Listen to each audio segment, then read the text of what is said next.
তাই অযথায় কেউ জোর করে চাঁদাবাজি সন্ত্রাসী চিন্তাই করিবেন না বিএনপির নাম ব্যবহার করে। দেখছেন তো এই 17 বছর পরাই বিএনপির দলের নেতাকর্মী ভাই ও বোনেরা জেলখানায় অনেক কষ্ট করেছে। এখন আওয়ামী লীগের নেতাকর্মীরা জেলখানা ঝাড়ু দিবার লেগে এদেরকে জেলে নিয়ে ভরা হচ্ছে। তাই আপনারা ওই জিনিস চিন্তা করে যা কিছু করবেন ভেবে চিন্তেই করুন।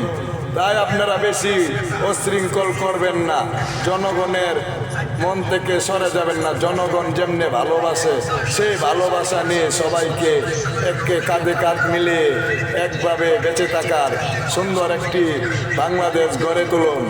তাই আমি সবাইকে উদ্দেশ্য করে বলছি, তাই ভালো লাগলে লাইক কমেন্ট শেয়ার করবেন। আর যদি খারাপ কিছু বলে থাকি ভুল ত্রুটি হইলে মাফ করে দিবেন।